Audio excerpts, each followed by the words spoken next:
Hello. All right. Good morning. I am with Meg Haywood Sullivan. Hello. Cheers, lady. Good morning. Morning. We are at Venice Breakwater, and it's a little cloudy and moody this morning. When I first pulled up, I actually lit a candle. I don't know if you noticed, because I could smell urine pretty strongly. Yes. In the parking lot. It happens. Sorry, that was me. So just setting the mood. Thank you for joining me. Oh, thanks for having me. It's been a long time coming. We've been plotting this for a while now, and with our travel schedules and busy with Surfrider stuff. I'm happy we're able to make this happen. Finally. Yeah, absolutely. So you're just a walk down Venice, right? You live right here locally? Yep, a couple blocks that way. So this is kind of part of the morning commute. And, I love going down and checking the surf and saying hi to the neighbors and picking up some straws or trash on the way. And, yeah. Awesome. Mm-hmm. When you first got here, we were chatting all things Westies and Vanagons. So you have some awesome stories because you grew up with a Vanagon, actually a couple, did some long road trips. Her name was Sunny, or his name was Sunny. Tell me a little bit about that. Oh my gosh. Yeah, Westies go way back, and I love, fast forward to today, anytime I get a chance to meet a Westie owner, it's like, there's like this unspoken connection you have between you two, because owning one of them is like, it's a process, but they're such, charismatic creatures. I feel like they really take on such an amazing personality. And so when I was a kid, my dad had a 87, and when I have breaks from school and whatnot, we detail it and take it to VW rallies on the East Coast. And so it goes way, way back. And my folks, my dad's a photographer, my mom's an artist, so we travel all around the country. And Sunny and also Claude, our transporter. Oh, Claude, Sunny and Claude. Awesome. I'm a car namer. Yeah. Seems like you are too. Yes. But yeah, it's I love seeing what people do to their Westies, and you've done such an amazing job with Carmela. Salted Carmela. Salted Carmela. I love Thanks, it. Meg. It's my favorite kind of ice cream. Well, thank you. Yeah. It's been an experience for sure, and has brought me this joy that I just didn't even know existed in me. And every time I walk out past the parking lot where it's parked, I just smile. I'm just like, just looking at it brings me joy. And we were talking about, of course, all the mechanical issues that come with it, and that's par for the course, but it's just giving it a little bit of extra love and being patient and trying to get your hands dirty. And I feel this connection to you because we both grew up in car families. My dad is a dealer in the Midwest in Wisconsin, and so I grew up at the racetrack every weekend. My brothers all raced cars. I have 3 older brothers, and we have so many beautiful vintage cars in our family that my dad has had on and off. And then I saw one of your Instagram posts, and you were sharing this personal story about your dad and how he really has instilled your love for vehicles and taking care of them and, investing time and road tripping. So do you have any specific memories of your mom and dad and road tripping that you can share with us? I love stories. Yeah, absolutely. This is a fun one. It's about breaking down. Sweet. We were at, I forget exactly where it was. I think it was either Vermont or Hampshire. And we were, it was like a VW bus rally. So you show up and everyone brings their campers and you camp out and there's, like a little show, and it was just so much fun. I remember having an absolute blast, and then everyone camps out afterwards and does barbecues and whatnot. Yeah. And so we were coming back down off the mountain pass after this beautiful weekend. And I mean, it's gorgeous. New England, for the folks that haven't been there, actually does have mountains. Like, you'd think it's just like, little hills, but there's some mountain passes.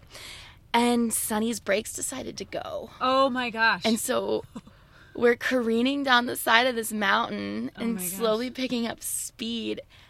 And my mom's freaking out. And my dad is actually cool as a cucumber. And I'm in the back screaming because I'm just envisioning us flying off the side of this mountain pass. Yeah.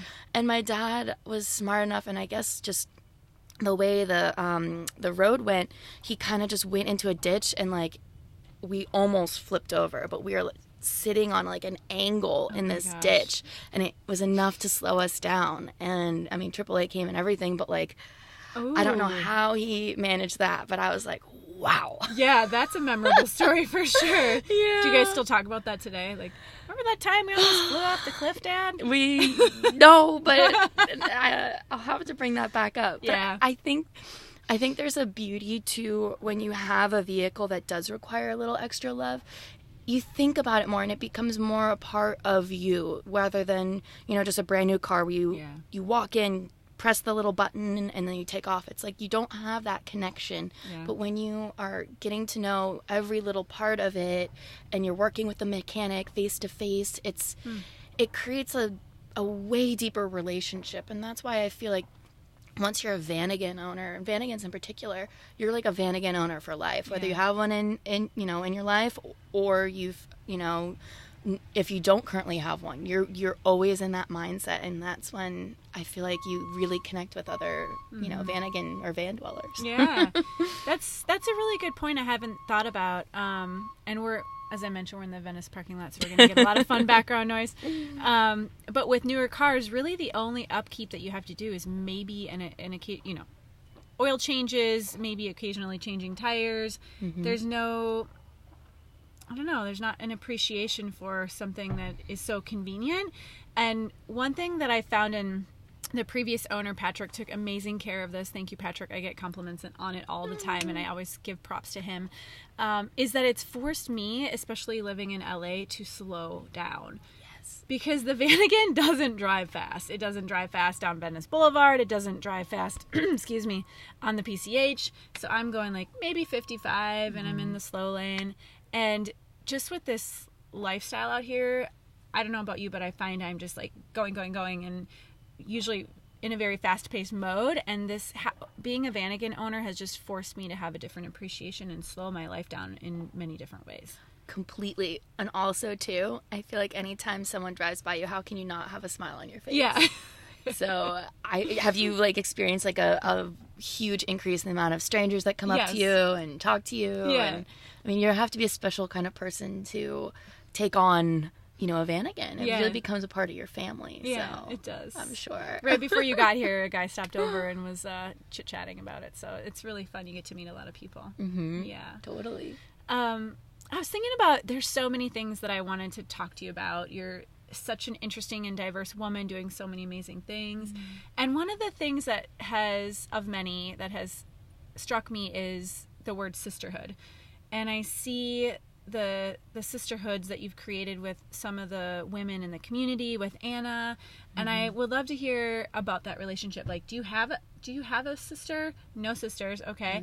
And you have developed these deep connections. You travel, you do retreats, you film and do all these different things. So I would love for you just to share like how those bonds have started, how they've evolved, what they mean to you, and all that good stuff.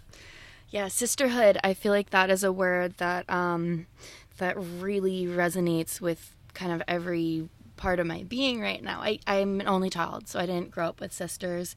And I was kind of a tomboy growing up and was bullied, and so I never really had that like super deep connection with other girls or, young women growing up. And I feel like surfing and the action sports, snowboarding. I used to be a full-time snowboard photographer.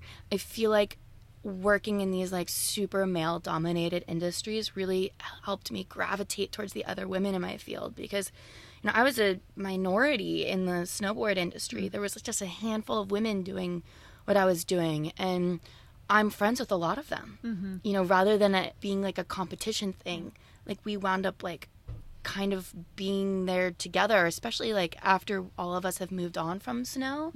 It's amazing to see like Ashley Barker lives right up the street, Laura Austin is on the east side, and I still stay in touch with these women. And that background in that super male dominated, very testosterone heavy industry has like really shaped who we are today and how we navigate being a creative in LA, and I think that sisterhood will just completely live on. And I think that I brought that to, you know, the work I'm doing with women and the environment and surfing as well. And I mean, surfing still is like a super male heavy industry. And, you know, the women have historically not had, you know, when you're talking about the tour, you know, not having equal opportunities and sponsorships and, you know, payment and yada yada. But it's been amazing to see kind of like this unspoken camaraderie come together with women and surfers all over the world. Like when I first moved here, I knew one person, Lisa Sheldon. She's Venice Bender on Instagram. And now she's a dear friend and a producer I work with all the time with a lot of these surf-centric stories that I shoot. And she really opened up the network to all my friends today. And we created this crew, me, the photographer, Lisa, producer, my friend Nicole, the DP, and also a producer, and Anna. And we've traveled all over the world working together. And there's something about working with all women that is so special. And it's really created these, you know, friendships with such like deep levels of, I don't know, kind of just understanding. And we help each other, we push each other, but like we're empathetic of each other as well. It's an amazing bond. And, you know, because of all of our travels and the work we've been doing, we have female surfer friends all over the world. Ashita in Sri Lanka and India, Flora in Indonesia. Like these are women that are leaders in their community. 100%. And, yeah, it's inspiring to see. I am excited to see, you know, where the next adventures take. And, you know, I would love to meet other badass ladies in this field for sure. Awesome. You're one of them. Oh, thanks, Meg. So you guys were in Indo last year, right? So can you tell me a little bit about that, what you were doing over there, any things, any challenges that you ran into, any adversities, what you were navigating over there that was different? Completely. Yeah, it was my first time to Indonesia, and I have to say it was the furthest away from home I've ever been. Where we were in Java, I think, like, I was trying to think about it. It's like, man, if I had to go home right now, how long would it take me? And it was like 2 plane rides, a drive to a ferry ride, to another drive, to another flight, to a 10-hour drive into the jungle. It was literally the furthest away I've ever been. How did that feel? It was exciting. Yeah, but it definitely, like, it put in perspective, like, wow, if anything were to go wrong, I'm really far out there. But I definitely encourage anyone to really, you know, explore and get off that beaten path and push outside your comfort zone a little bit. I think it's a beautiful thing. But yeah, we were over there doing a shoot with prAna, and prAna kind of has given us a lot of creative freedom to craft our own stories and whatnot. And we really want to talk about plastic pollution. And I'm sure everyone's seen, you know, footage of that guy in the tube with the plastic and the wave. And unfortunately, due to ocean currents and even, you know, just like the lack of infrastructure in Bali and Java and whatnot, trash is a big problem. And it's not even their trash necessarily either. It's trash from all of us, just the way the ocean currents bring it. And so we really wanted to use this platform prAna was giving us as a way to highlight really amazing solutions that are happening on a local level. It's important to celebrate. Oops, I'm sorry. It's okay. I think it's so important to celebrate progress and to celebrate what people are doing in their own communities. And so we partnered with Bye Bye Plastic Bags, which are these 2 amazing girls that have single-handedly really helped Bali go, as of June, plastic bag, plastic straw, and styrofoam free. Really? They're incredible. So we were working with them, and then we were also working with Conservation International and a small nonprofit out of Bamboo Indo, which creates financial incentives for the locals to clean up trash in the riverways. So it stops the trash there before going into the ocean. Awesome. So there's like multiple prong approaches that are happening on a local level. I mean, even some of the little co-ops and local food stores are going back to wrapping their food in bamboo leaves. Like, there's such cool things happening there. And so, you know, we wanted to use surfing as a tool to explore that rather than it just be about plastic and whatnot. We were like, well, surfing and being surfers, we have this intimate, you know, view of the planet. And, you know, for better or worse, like, you're out there, you see the trash, you're amongst it, you're getting sick because the waterways are toxic. I mean, we have to deal with this in LA on a daily basis. And I think surfers, just because of our connection with the ocean, inherently it makes us environmentalists. Yeah. Whether you like it or not, or if you think you're not or whatever, like, you're aware of all this stuff. Yeah. Yeah. So it was a beautiful trip to Indo. We learned so much. Flora took us around, you know, the areas that she surfs all the time. And it was beautiful to see Indonesia through her eyes. And so, yeah, we still stay in touch with her. I can't wait to go back. Yeah. Amazing. What was the strategy then? Because I know, like you said, you tend to protect what you love more if you're in the ocean, if you're connected to surfing. For those in Indo that you connected with in the local community who maybe weren't, you know, water bugs like us, how did you get them inspired to care about plastic pollution? Well, it was amazing because I feel like in a lot of the communities, there's been such amazing grassroots work going on that people are so aware. I mean, granted, this is generalizing. We saw just a very small portion of Indonesia, but in the areas we did go and the areas that Flora introduced us to, like, I saw a lot of solutions that were specific to these areas coming about, like papaya straws, like papaya leaf straws. Like, granted, that wouldn't work here. We don't have papaya trees growing native, but like, I was blown away by some of these, like, grassroots organizations and even just community leaders, like, helping connect the dots between, you know, the fact that, like, you know, when you throw this plastic bag out, you know, into the waterway, it goes to the ocean, and then, you know, that affects things, you know, that are bigger than us. I mean, in Indonesia, it wasn't that long ago that they were, you know, living a life completely plastic free.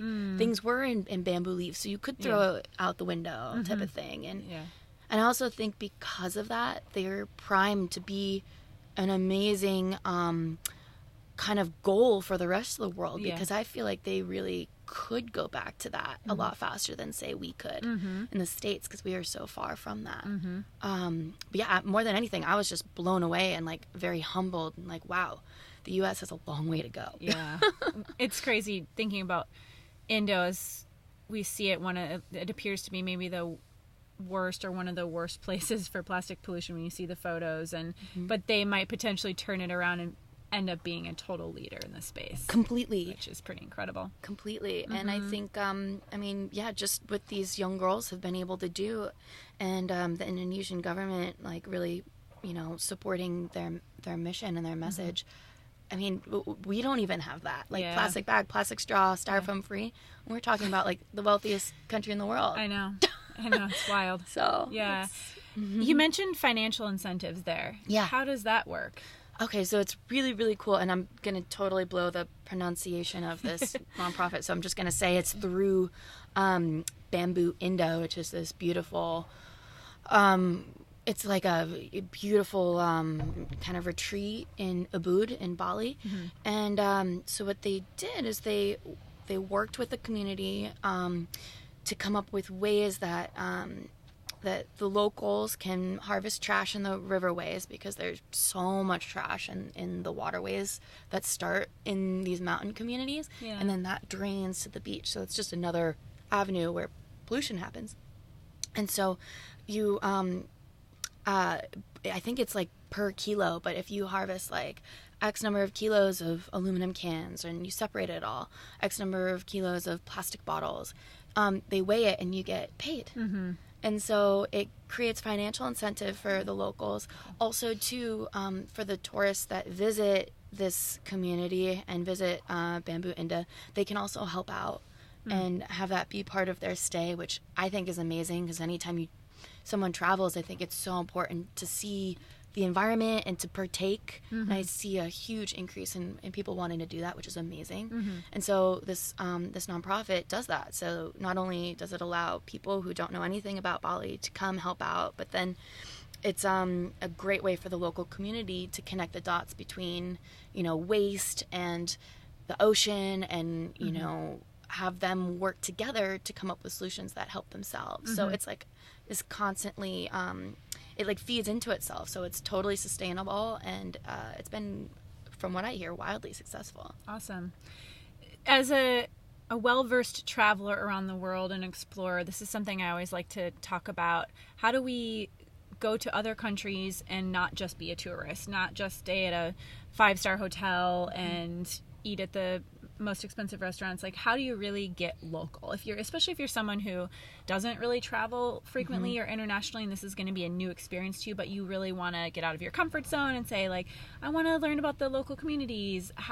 What suggestions do you have for people that can leave less of a footprint and respect the culture locally a little bit more to get integrated? Totally. I think this is a really amazing question. I find myself checking back in with this all the time as well.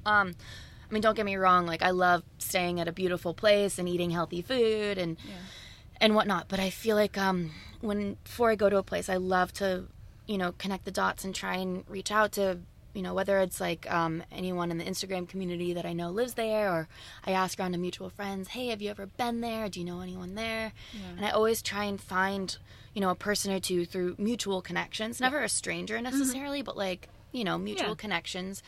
Someone I can link up with and have them like give me some recommendations and kind of see the place that I'm exploring through with local eyes. And in doing so, whether you stay at a beautiful resort or not, like if you have like a little day expedition where you're meeting up with someone who calls this place home and they're telling you like, oh, go on this beautiful hike, go to this restaurant, go eat this or try this food. It's so nice to go to a place and really connect with someone there, and then once you leave too, you have an amazing connection you can go back to and stay in touch with, and you have a friend. Exactly. And then when they come visit wherever you live, you can do the same for them. And I've found through snowboarding and surfing, I have these amazing connections all over the world, and vice versa to my friends in these communities, that there's like 1 degree of separation from anyone. So pretty much anywhere you want to go, there's at least someone who knows someone that's been there or knows someone that's there, and awesome. I find that amazing. I love that, Meg. And I think I'm so glad you mentioned that, because I think we're so apt to just go to Google for everything, or TripAdvisor, which is great and great resources, but I was just talking about this on my last podcast, how social media and Instagram can be such a great connector tool, and you can reach out to locals or try to find recommendations or friends of friends. Yeah. So I just feel like that's so much more special than just being on Google and just getting an Airbnb or a hotel in a place you don't know, which is great. Kudos to the people that maybe don't travel a lot and they're just trying to get outside of their comfort zone. But if you want to take it to the next step, I love that, because I think my husband is such a Google person, and I'm always like, I want to talk to somebody, or I want to have that personal connection or know somebody there. And so we have very different preferences, I guess. So I definitely relate to what you're saying, and I think there's something really special about that. And completely this net that you're casting of this amazing community of people that just continues to grow and grow and grow. Exactly. I mean, it's crazy how the more you kind of travel in a way like that, where you're trying to reach out and create lasting relationships. I mean, it could even be someone you meet in a cafe. You don't even have to have any connections to a place to connect. Like, it could be, some cafe owner, and you're traveling through Spain, and then, you go to the same cafe for the whole week, and you forge a friendship there. It's, I think it's just about being open and being, just willing to have and wanting to have conversations with people that might be a little different than you, which is really fun. And whether you stay in touch with that person or not, it's really, I think it gives a whole nother level of deepness and perspective to a place you're traveling. I love that. You're talking about connections and reaching out through social media or Instagram, and it's making me think of another question, and that's, especially for you as an artist, as a photographer, so much of the work that you do and you rely on your community through Instagram and social media, how do you keep up with that? How do you maintain a balance and communicate with people, but also make sure you're making time for yourself and not just on your technology all the time? I'm struggling with that, and so I would just love any tips that you have. I think all of us are struggling with it. I fully believe in doing these mini digital detoxes. Last weekend, I went out to Alabama Hills and Mount Whitney Portal, and I had my phone with me, but I had it on airplane mode the entire time, and I just used it as a photo taking device. Yeah. And I think it's so important to do that and to disconnect and to not have it, because in one sense it's an amazing tool to stay in touch with people. I mean, we stay in touch on it, and so yeah, it's a fabulous tool, but I find myself very easily getting caught up in it, and it's hard. I try and not go on it as much. I try and limit. I have that limit, that time limit now, which is amazing. On the iPhone devices, you can set a limit to how long you want to be on it a day. Yeah. I almost always go over it, but it's a nice reminder for when your limit comes up, and then it's like, oh, remind me in 15 minutes. And you're thinking about it more, which I think is huge. It's so easy to mindlessly scroll, and but as a creative, I do find Instagram, and I use Pinterest a lot as well. I find it an amazing opportunity to be inspired creatively. I feel like so many people now are a lot more creative in how they see the world now, whether they're aware of it or not. I mean, I feel like people are becoming their own almost like photo editors or whatnot. I've seen people's eyes change throughout the course of them using Instagram and using Pinterest and any of these tools, which I don't think people talk about it enough. I feel like people always talk about the negatives of it, and I see a lot of the negatives. I need to do a lot more digital detoxing, but I find myself discovering more photographers that I adore and more artists that I love. And, I love finding recipes and there's so much information out there. And if you are willing to use it as a small amount every day, I feel like it can really benefit your life. And I can stay in touch with my friends Flora and Ishita. We both live on opposite sides of the planet. But we can stay involved in each other's lives. And so next time I'm in India or Indonesia, I'll be able to pick up where we left off. So it's an amazing connector tool if you're using it the right way. Completely. But I think having those limits, setting the limit on your phone, I try and give myself, I don't do this every day. I didn't do this morning, but an hour in the morning and an hour at night, not checking my phone, not doing anything, just having those precious moments to myself. And then, I'm trying to only go on a couple of times a day and just go on and get everything done that I need to do and get back to people and then get off of it. Yeah. So good tips. I like that. And I like the awareness factor of how long am I on my phone? Am I reaching my limit? Because I get the reminders too, and it's you've had 5 hours of screen time, and I'm like, what? I have not been on my phone for 5 hours? How's that even possible? But it's all the little checks here and there. So in addition to the digital detox and watching your time, what other self-care strategies do you use as a woman, as a surfer, that are really important to you? Self-care is essential. I would definitely not be as healthy mentally or physically if I didn't consciously pursue, kind of slowing down a little bit, every night, or when I'm not too tired. But I try and do my dear friend, actually I see her notebook here, Allswell right here, Laura told me this.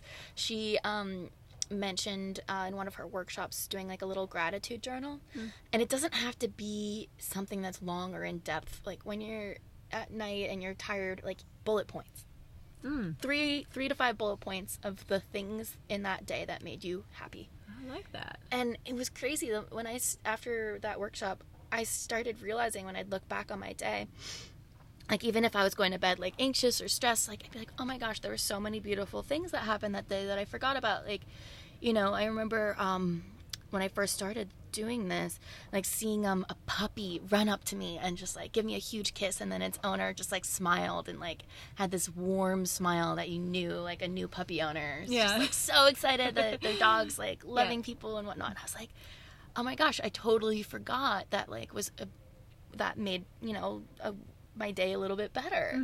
And these little moments, a stranger smiling at you on the street, your morning coffee made it so good, little things, but it adds up. And when you go to sleep at night and you think about all those beautiful things that happened in your life rather than the stressful ones, I mean, it can't help but make you feel better.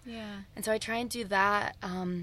I try and stretch and have quiet time for an hour. I like to wake up an hour before I have to do anything, and just have those moments to journal and draw and be creative. And you have to work at it. It's not like it comes naturally. Like we sometimes want to get up and like zoom, but like giving yourself that hour to chill and you know, have stillness is important. And I've been trying to read more too at night.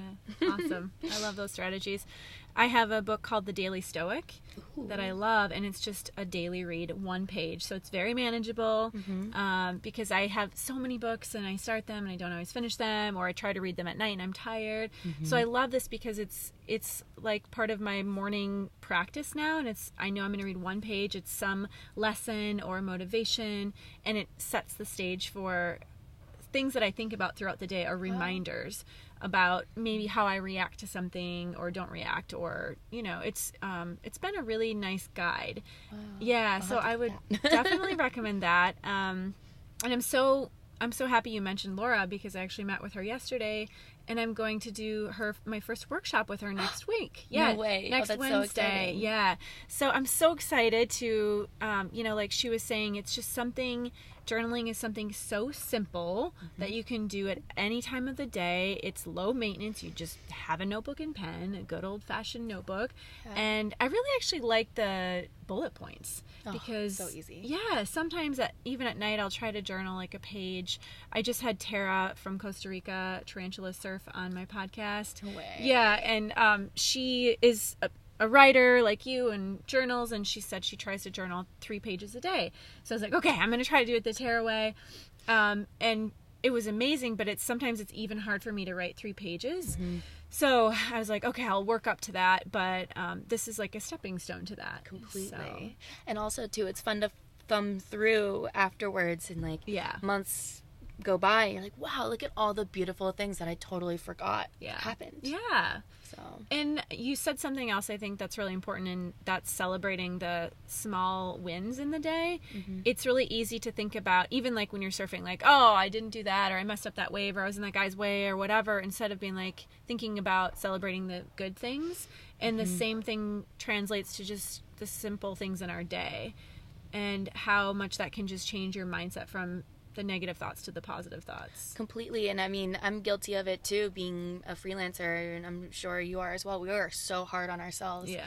I feel like in order to really thrive and succeed, if you are a small business owner or work for yourself, it's like you always have to like be cracking the whip, and we're so hard on ourselves. And you know, at the end of the day, it's like, man, life's still pretty damn good though. We have to like push ourselves and whatnot, but like we also got to, you know, be good to ourselves. And anytime you get in the ocean, whether you catch a single wave or not, I mean, it's a win. It's a win. I mean, look, we are fortunate enough to live on the coast and have the ocean right there. We're fortunate enough to have friends and community that we've created. I mean, there's so much that we can be grateful for. And I think gratitude is the secret to happiness, because no matter how hard things are, if you're going through a divorce, if you lost your job, like, yes, there's some terrible things that all of us deal with, you know, in our lives. But like at the end of the day too, like we all have the power of perspective, and we can shift our perspective knowing how to be appreciative of the things that are in our lives. And that will help us manage when things are tough as well. Yeah. As a female entrepreneur and photographer and writer, you talked about being hard on yourself, which I totally understand, and having anxiety at the end of the day, like maybe I didn't do enough today, or I should have planned my calendar better, whatever it is you're ragging on yourself about, right? What do you have any other tips besides, you've already shared some amazing self-care tips, but is there anything else that you can do to help combat that anxiety that creeps in, or that stress or frustration? Oh yeah, I mean, it's a constant. I constantly have to check in with myself, and I'm like an avid list maker, which I don't know if it helps my anxiety levels or hurts, but check off the list. I like that. Yeah, but for like yesterday was actually really lovely, because I was like, okay, I'm gonna wake up and I'm gonna do one thing today. And I'm going to not answer any emails. I'm not going to, you know, do any phone calls. I'm going to wake up and work on this creative project that I've been pushing off. And I think it's important to allow yourself time for that stillness. Like, I need to be creative in my job. And in order for me to be creative, I have to have stillness. I can't be creative if I'm doing multitasking. I've found that. I wish I could, but I can't. And so I've made it a point, and I feel like a lot of listeners here too could maybe, do this as well, but to like carve out either a few hours, an afternoon, even a whole day if you can, to just focus on that one creative thing that you've been trying to get into, whether it's you're starting a book, or you want to do more writing, or, you have some idea for an app that you want to do. Like, give yourself a day, and you'll be able to find the time to catch up on those emails and whatnot. Like, that won't be a problem. If anything, it'll allow you to be more, better at time management, because you'll have that, like, push. But yeah, give yourself that time to really explore yourself and get that stillness so that these ideas can flow. I did that yesterday. It felt great. Yeah. One priority for the day. I like it. And what I keep hearing from you is checking in. I think it sounds like you're really good about that, and just trying to be conscious of what's happening, what's around you, how are you feeling, what do you need to do to tweak or refine or change your mood or get in a happy place. So these are all awesome ideas, Meg. Thank you. Well, and I'm a huge fan of a midday nap. Oh, heck yeah. Like around like 2 or 3. Like, no guilt nap. Yeah, I'll do, for some reason it's really odd, but like I found like 37 minutes is like perfect. And so any more is like a little too much. Any less isn't enough. But like, yeah, I'll take like my 37-minute nap midday, and whether I actually go into REM mode or not, it's just I go into my room, I close the blinds, close the door, and I just like have that like pure utter stillness and like clear my mind.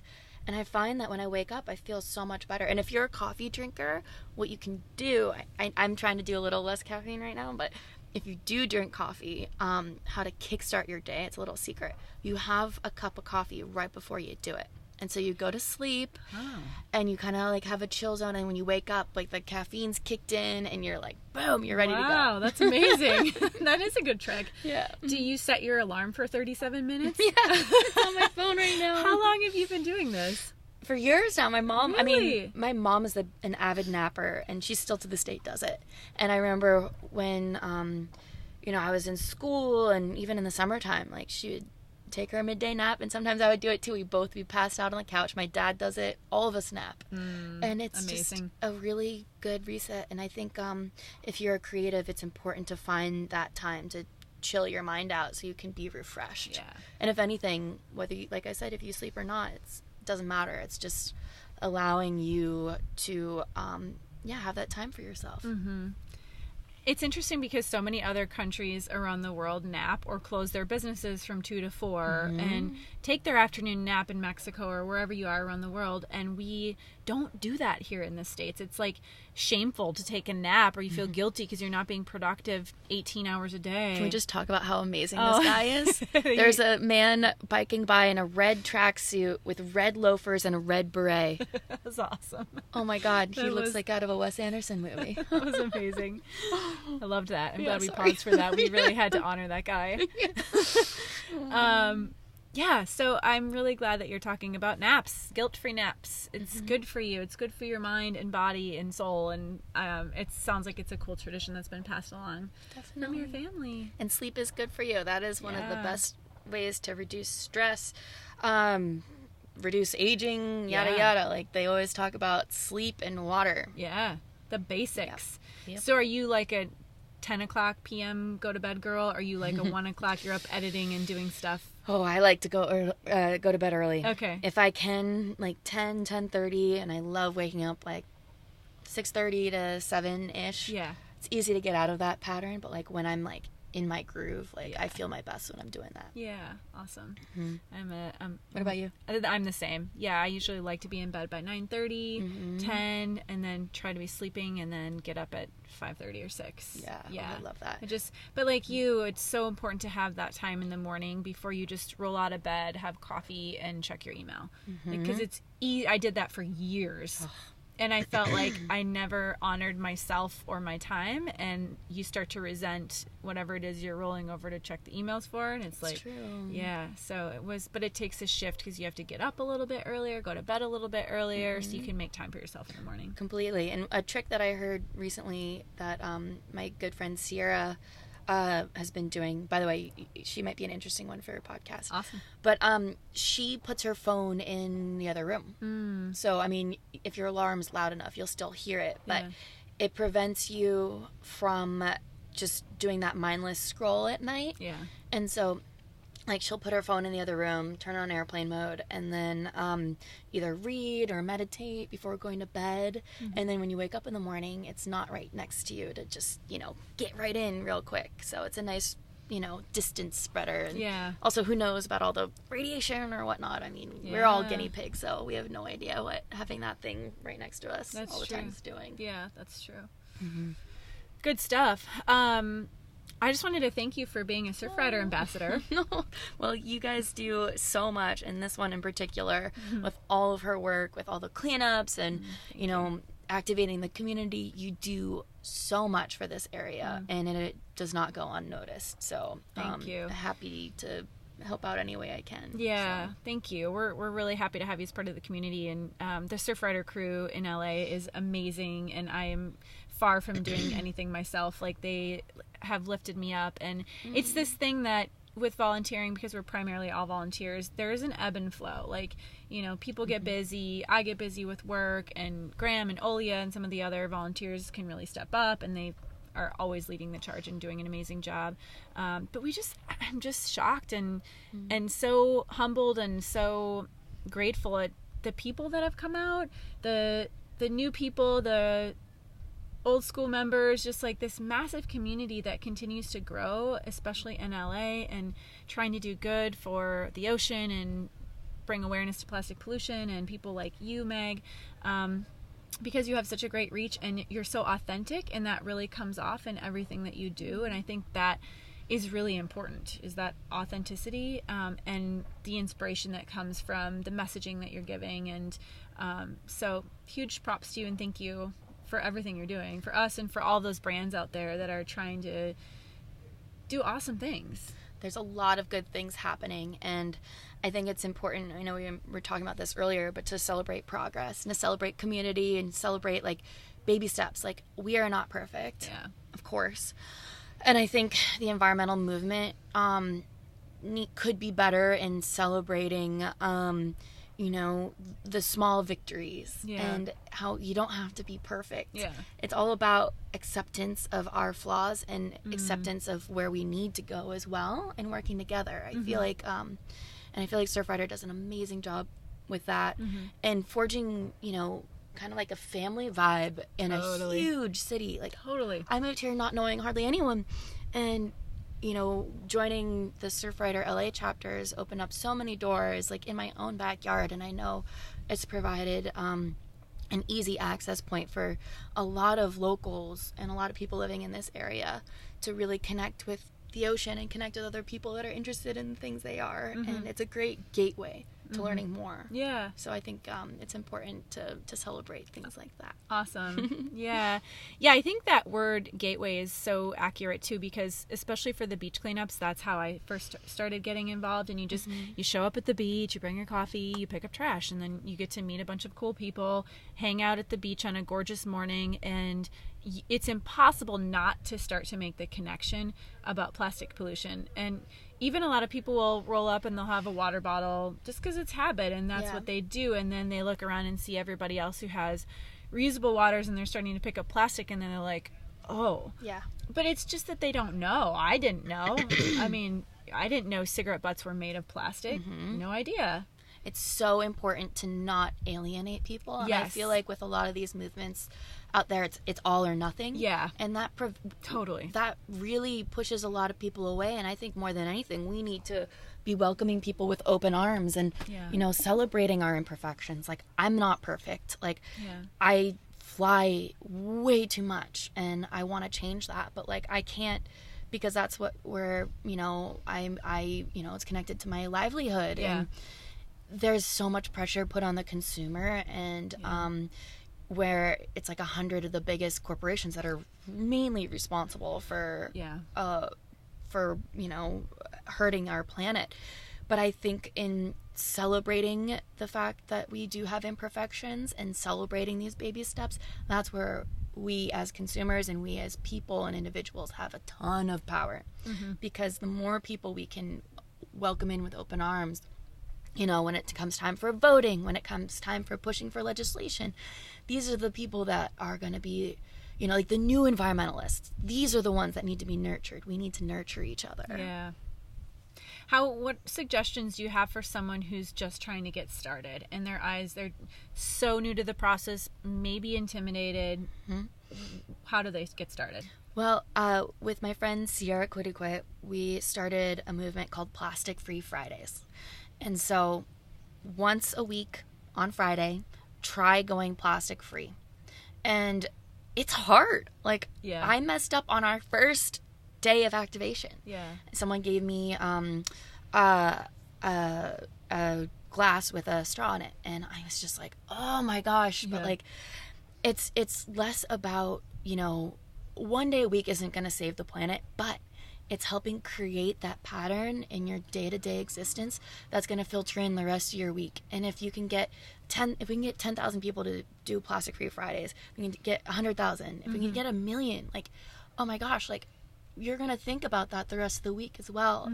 And it's a good way to, it's a good exercise to see how much we do consume on a day-to-day basis and how much we do waste.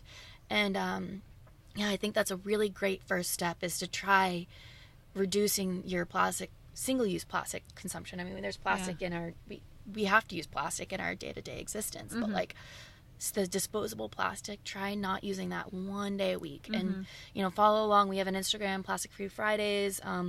We want to highlight our plastic fails. Like, if you do have a straw or whatnot, like, showcase that. It's not easy. Like, we're all in this together. It's about forging these relationships with other people and acknowledging that there's a long way to go, but you know, and celebrating, trying to make these small shifts in our lives. Yeah, Plastic Free Fridays. Woo! Tomorrow. Let's do it. Oh my gosh, is it Thursday? It's Thursday. It is Thursday. I know, this week has been crazy. I love that, Meg. I think that's a great initiative. And it's starting small. I was going to ask you about Plastic Free July, but I think this refinement of just going to one day a week is really, really smart, because it makes it so much more manageable, and people feel like, okay, I can do this. And it's not about being perfect. And you're like, oh crap, I didn't even think about that. Okay, well, now I know. She's like, oh, now I know. And just, I always recommend collecting a little bag of, you know, whatever it is that's left over from your plastic. And then, and not my original idea, but like, then you start to see, like, oh man, look at all that plastic that's adding up. And it's the small things and sometimes the big things. Totally. Well, also too, I mean, look at Meatless Mondays and how successful that's been. Like, I mean, just having people switch their meals one day a week. I mean, eating more plants has a huge effect on the planet. So, I mean, I think these small, like, changes, just one day a week, it's easy for people to try out. And, you know, it's, it helps create movements and social norms. I'm really glad you brought up the meat thing, and I know we're going to wrap soon, and it's a big topic, but I do want to talk about it if you're comfortable with it. Absolutely. Okay, like, let's talk about it. Is that how you started eating less meat and more plants, is by doing Meatless Mondays, or what was the eye-opener for you that was like, oh, okay. I guess, and what was your history of eating meat before versus what you're doing now, if that's anything different? Well, I was there's a red jumpsuit guy again. Legend. We need to name that guy. Oh, man.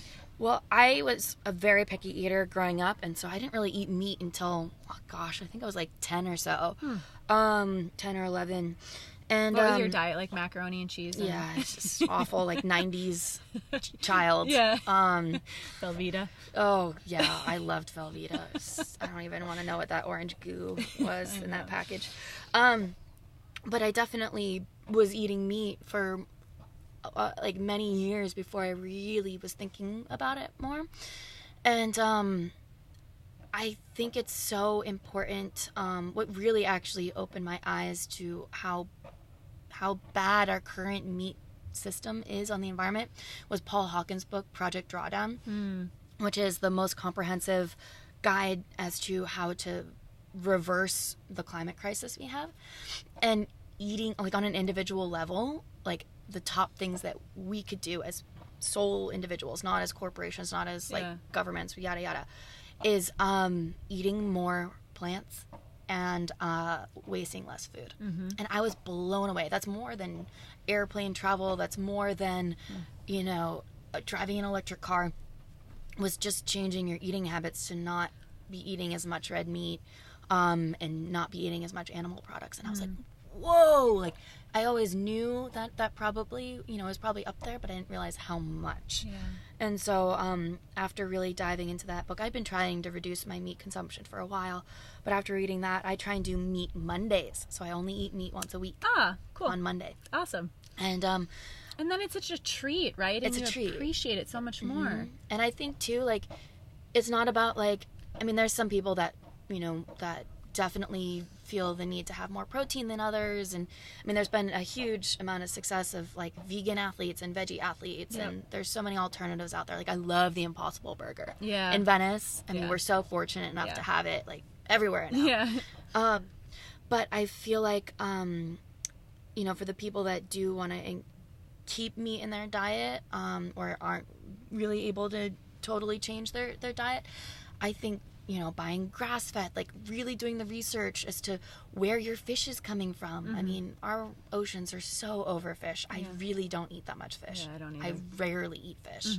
I think it's important to just like take a step up in your level of awareness as to where your meat's coming from. I mean, there's nothing against like a beautiful grass-fed, you know, animal that lived a wonderful life out on some farm somewhere. You know, I have my hunting license, actually. A lot of people wouldn't realize that. I've never killed anything. Yeah. But, you know, I lived in Montana, and, you know, I had neighbors that would go out and get that one elk tag, and that would feed them and their friends for the rest of the year. Yeah. And that animal lived a beautiful life. It was totally organic. And actually, hunters fund a lot of, more conservation efforts around the country than a lot of environmental groups. Wow, I didn't know that. Yeah, and it's all about... for people who don't know much about hunting, I'm, like I said, not a hunter, but I've done a little research into it. Scientists work closely with ecologists and local communities as to gauge how many creatures there are in a certain area, and so it's how many tags are pulled is according to how many like excess animals there are in a certain area for the carrying capacity, because we don't have our apex predators as much. And so it's a pretty, I mean, not that I'm for hunting, but like if you are going to eat meat, you know exactly where that meat's coming from. You get one animal. Yeah. And I remember getting knocks on my door at, 3 a.m. Oh, I have this extra bit of meat left over. Oh. Like, would you like it? And, in that sense, if you are going to eat animal protein, I mean, I feel like you have a much deeper connection to where it's coming from. And like I said, I'm trying to wean off eating animals completely. Like I don't do that very much, but I feel like if people had a deeper connection as to where their meat came from and how difficult it is to harvest something like that, I mean, I feel like everyone would eat a lot less of it. And I think that's the biggest issue is we're so disconnected from the source. Completely. You can go anywhere and order any type of meat you want off the menu and it's ready in 5 minutes, and we are mindless about the meat that we're eating. And again, I'm so inspired by this conversation because we've talked about, like, it's not about being perfect. And a lot of times people, if I order a vegetarian meal, they're like, oh, are you vegetarian? Are you vegan? And I always say, like, I actually don't put myself in that strict category. Yeah. And because I think it's so stressful to, like, and I admire the people that are totally vegan. Yeah. I have one of my best friends in LA is vegan, and I look up to her so much, and she's inspired me to stop eating a lot less animal products. But it's not about being in a category, so you can identify yourself in a category, but at least, starting with just eating less. And that I came from a big meat eating family in Wisconsin. Yeah. And so, but I feel so much better when I eat plants too. Like, same. I crave vegetables, and thankfully I like vegetables and plants. But yeah, I think it's about not feeling like you have to be perfect or put yourself in one of those 2 categories or 3 categories, and just being more thoughtful about it. And when you do, or you read books like that are inspiring or science-based, like, it's impossible again not to get inspired and be like, oh, okay. Completely. Yeah. And if you are gonna still continue eating meat, I mean, something that has lived a beautiful life isn't pumped full of antibiotics, is organic and grass-fed, that's going to taste way better, and it's going to be way better for you as well. And so I think, we're fortunate enough in LA area that a lot of restaurants, Surfrider's done an amazing job with ocean-friendly restaurants and being able to trace where the fish is coming from, and if it's like a type of fish that is sustainably harvested and not overfished. I feel like it adds another level to appreciating what you are eating and like being able to enjoy that meal and whatnot. It can't hurt if you are gonna eat meat just to add that another level. It's like going to the farmer's market. You can meet the like the local people that are harvesting their goat or whatever. Talk to them. Talk to what the process is like and whatnot. Be informed. Be curious. Yeah. Awesome, Meg. So what's on the horizon for you coming up? Any exciting projects that you want to tell us about? Well, I've been doing a lot of work with Sierra and Plastic Free Fridays, just continuing working with brands as to how to tell environmental stories and my work with Surfrider and some of these other organizations, just using my creativity as a lens to help inspire people to care more about the planet. So, awesome. Busy summer and hopefully just finding some more time to find stillness and go surfing. I love it. Where can people find you online if they want to get in touch with you or follow your awesome creative work? You can find me on Instagram. It's Meg _Haywood Sullivan. I try and be good at answering messages. Sometimes I'm not as good, but I try and be good at getting back to you. And I'm always loving, connections around plastic and surf and adventure and sustainability. So, feel free to reach out. Awesome. Yeah. Thanks for a great interview. Oh, thank you. I'm glad we finally did it. Me too.